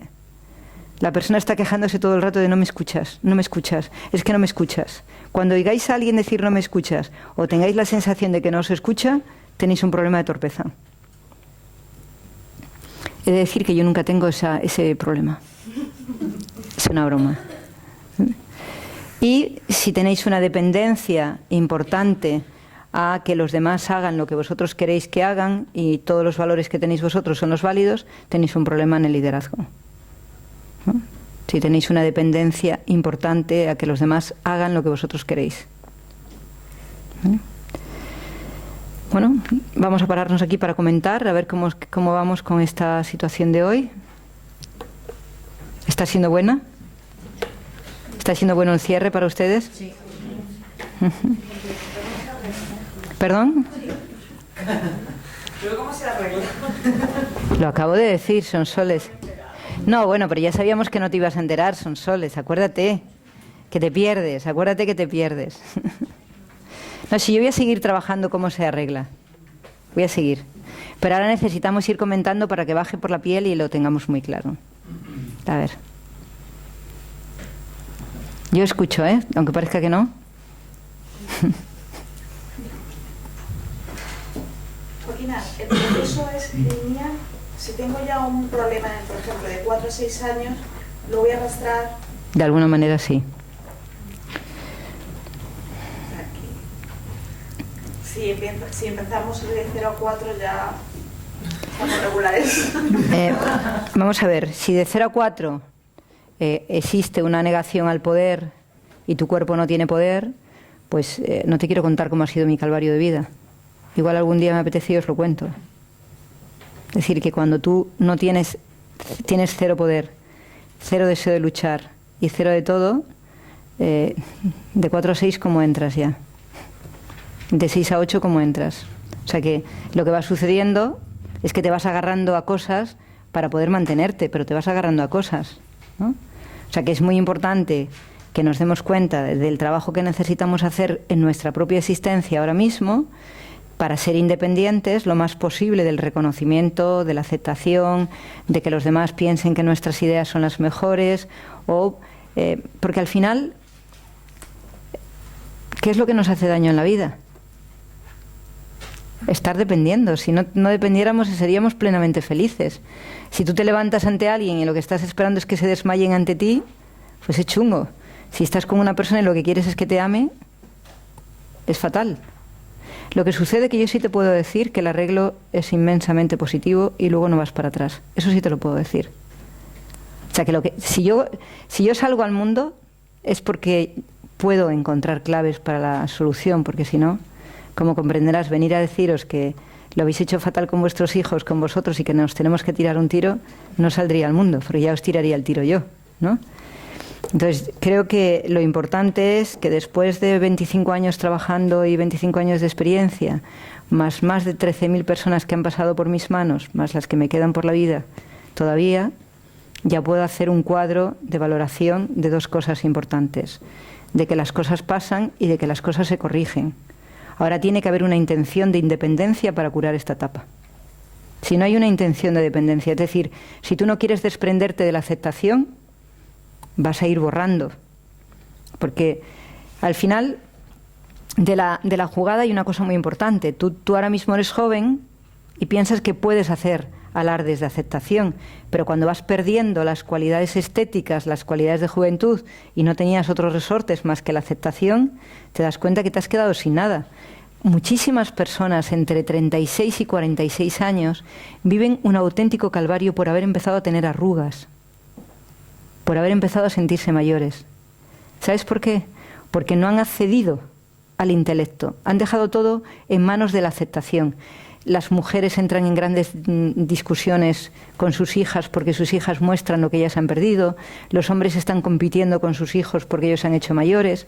El síndrome de Peter Pan, que es tan grave en la sociedad, y ahora mucho más grave porque hay muchísimo hombre y muchísima mujer con síndrome de Peter Pan, está escondiendo realmente que la persona no quiere envejecer. Es un narcisismo patológico, ¿no? Cuando tú dependes de la aceptación de otro o dependes del reconocimiento, bloqueas todos los momentos de éxito de tu vida. Ahora sí hay mecanismos para conseguir resolverlo. Solamente te tienes que desprender del apego. Si no te desprendes del apego, es inviable. Y hay que trabajar el físico. Hay que trabajar que el cuerpo recupere esta parte. Recuperar, o sea, toda nuestra musculatura y todo nuestro cuerpo guarda en su archivo de una manera fehaciente las experiencias. Por ejemplo, si yo miro el cuerpo de un niño, yo sé hasta por dónde le pega a su madre, qué partes de sí no funcionan, en qué lugar de su cuerpecito está guardando el dolor. Te puedes imaginar que cuando miro a un adulto me pasa lo mismo. Entonces, con los adultos no sufro, con los niños mucho. Bueno, con los adultos también, pero voy a hacerla fuerte ahora. Lo que es importante es que el cuerpo, en sus mecanismos, por ejemplo, si tú tienes una tendencia, o tenemos una tendencia nosotros a querer la relación, nuestro cuerpo va a ser muy diferente a si queremos la soledad. Los músculos de relación se mueven de forma diferente. Pero lo que es importante es que nosotros no podemos tener músculos que sean para hacia la... Sale un momentito, Ainhoa. ¿Ves? Por ejemplo, aquí vamos a ver una persona que todos sus músculos son para la relación, ¿de acuerdo? Perdóname, ¿te molestamos? Vale, puedes estar de pie si tú lo necesitas, ¿vale? O sea, cuando miráis, o sea, yo por ejemplo miro a Ainhoa y yo sé que Ainhoa tiene desarrollados los músculos de la relación, pero tiene muy pocos desarrollados los músculos del poder, ¿vale? Entonces es una persona que a mí me va a generar confianza a nivel de relación, pero no me va a generar confianza a nivel de tareas. Sé que se va a despistar, que va a hablar con aquí y allá, mucho menos ahora, ya lo sé, pero sé que va a suceder eso, porque su mundo de relación es lo que le pide. Entonces, cuando hay dependencia afectiva, el cuerpo muestra la dependencia afectiva, ¿no?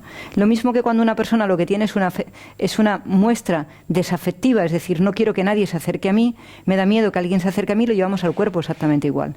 Entonces, esos procesos de afección y desafección, de cercanía y distancia, los hemos llevado directamente a nuestro cuerpo y los hemos pasado por el lugar de las células. Y las células tienen la información. Esa información la proyectan. Y al proyectarla hacen que tú generes un estado de relación con el otro. Por ejemplo, salve Beatriz. ¿Vale? No te muevas de ahí, ¿eh? No, estás guapísima.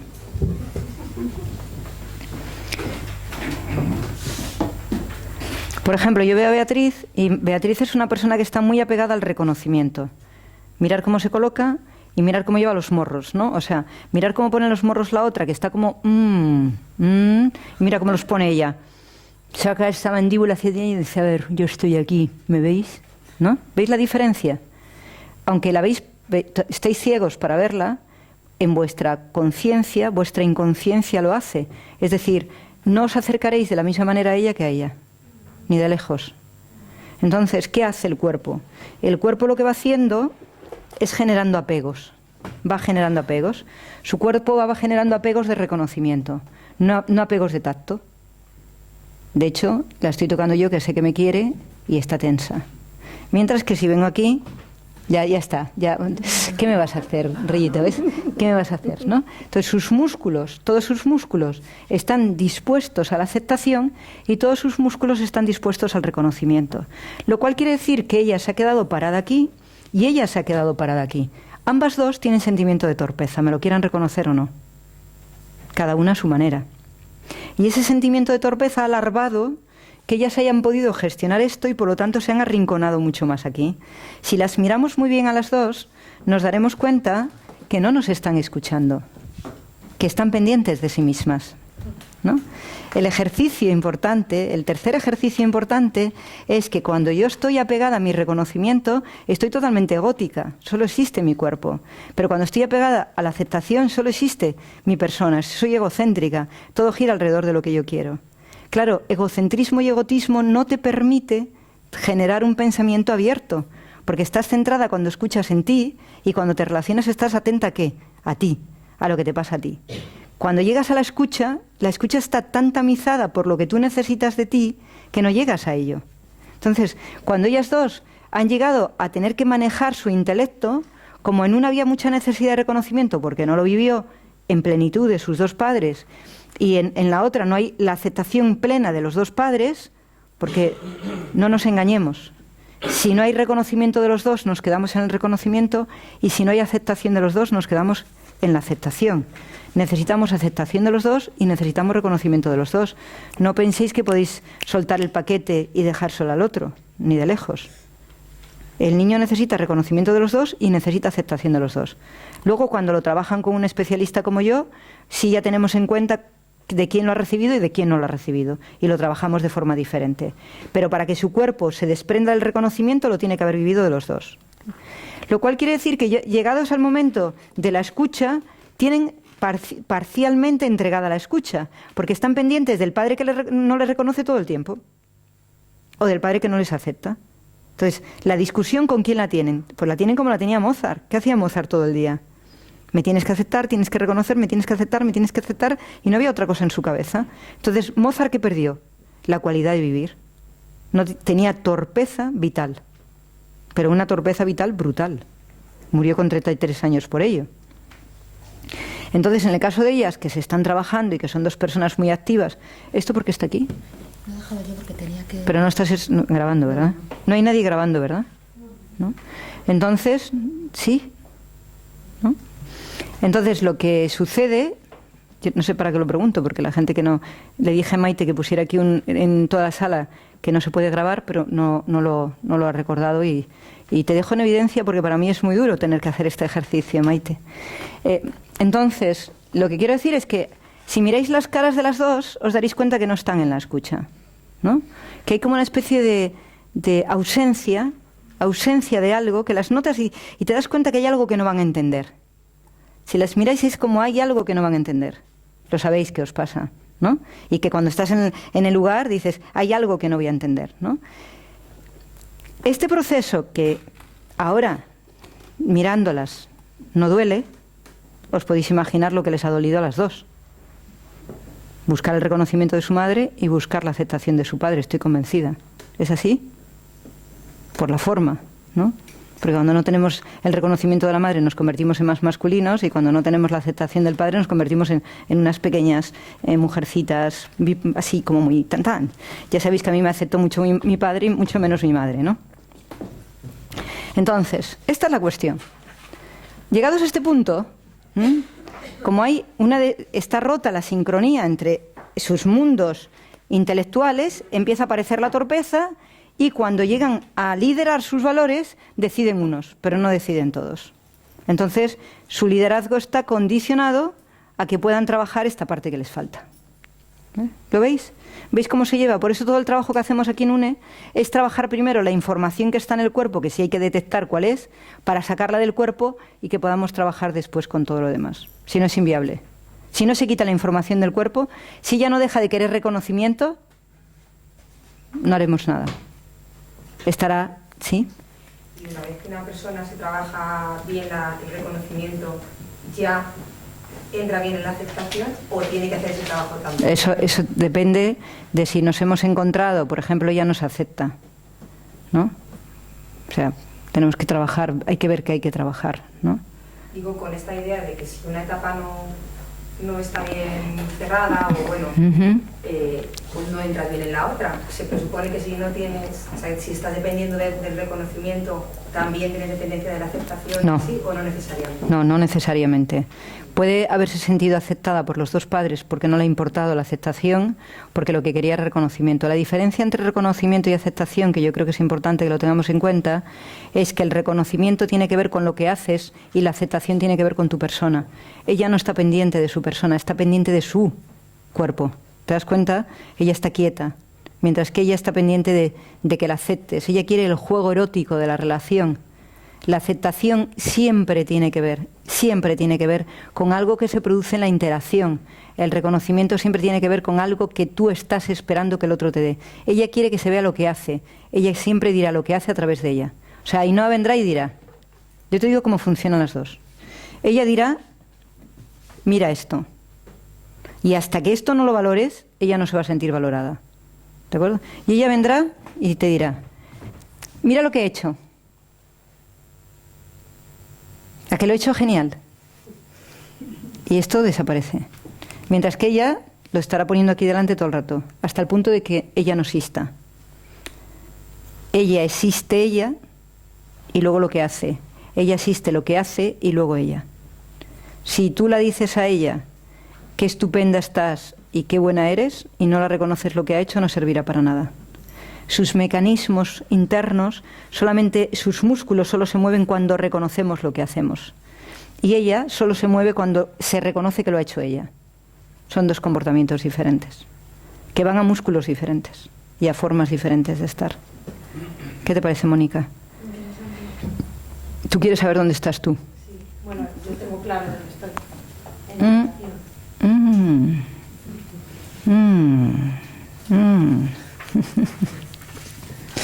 Muy bien. En cualquier caso, los que os habéis quedado ahí lo habéis descubierto, sabéis que os sentís torpes para cosas, sentís que hay como que no se pasa por ello, ¿vale? Cuando las personas no han tenido poder, pero no se han apegado a él, no han tenido aceptación y no se han apegado a ella, porque han disfrutado mucho de estar aprendiendo, y esto tiene que ver con niños que han sido potenciados al aprendizaje desde que nacen. Estos dos conceptos son anulativos, es decir, que anula la aceptación y anula el reconocimiento. Ni le interesa la aceptación ni le interesa el reconocimiento. No se siente merecedor de ninguna de las dos cosas, porque no ha pasado por ellas. No ha pasado por el poder, no ha pasado por la aceptación, no ha pasado por su cuerpo ninguna de las dos cosas. Se ha puesto en tono de aprender desde que nació como único recurso, a poder soportar la presión. ¿Vale? Entonces, cuando se ponen en tono de aprender, lo que hace la persona es que estas dos cosas no las necesita o no están presentes. Se somete y se rechaza literalmente. ¿Vale? Hay niños de estos, niños que les veis que con un añito ya se ponen a aprender y tienen tanto miedo al padre y tanto miedo a la madre que están todo el rato en estado de observación permanente. Y al estar en estado de observación van como esponjas recogiendo información y no hacen otra cosa. Ni se reconocen ni se aceptan, no tienen ni cuerpo, ni tienen movimiento, están en estado de pánico total. Son los niños que viven en el miedo absoluto. Y no han entrado, ni tienen esto ni tienen esto. ¿No? O sea, no han pasado el proceso, se han quedado paralizados totalmente. Gracias a Dios esto ya casi no sucede, pero en otro tiempo ha sucedido muchísimo. Bueno, estamos llegando a nuestro fin. ¿Cómo se arregla? A través del cuerpo. No hay ninguna posibilidad de arreglarlo que no sea a través de un ejercicio profundo primero, de decidir dónde se está y después trabajarlo. Trabajar la pisada, trabajar el movimiento, trabajar la improvisación. Hay una serie de ejercicios diseñados para poder corregirlo, que en el curso de comunicación aplicada se hacen muchísimos, en cada uno de nuestros cursos se hacen muchísimas cosas de estas, ¿no? Pero ahora estamos pensando en sacar un proyecto concreto de superación para las personas que han detectado que tienen estas dificultades. Veremos a ver cómo nos lo planteamos, porque nosotros tenemos dificultades para saber comunicar lo que hacemos. Hacemos cosas muy complejas, muy impresionantes, pero no sabemos comunicarlas, ¿no? De hecho, os hemos dado un cuestionario. Una cosa que os quiero decir. Yo he diseñado un proyecto que se presenta mañana, que es aprender a decir no diciendo sí, que es para las personas que sepan decir no y que sepan decir sí de cualquier manera, pero que aprendan a decirlo bajo este concepto. Mañana voy a trabajar todo este concepto para el no y el sí. ¿Por qué? Porque las personas que son de reconocimiento tienen una tendencia a decir no por imposición, y las personas que son de aceptación tienen una tendencia a decir sí por manipulación.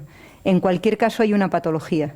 Entonces yo mañana lo que voy a hacer en 5 horas es trabajar cómo son los mecanismos de la autoestima y la confianza para trabajar el comportamiento físico de la mirada, todo lo que significan los movimientos de poder aprender a decir no y decir sí.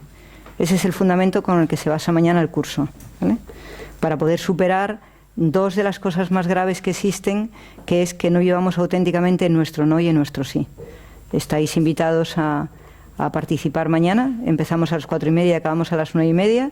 Es totalmente investigación personal y lo que vamos a trabajar es la autoestima y la confianza en los planos de el no y el sí, entendiendo el no como algo que no se puede decir jamás. O sea, nunca puede existir un no.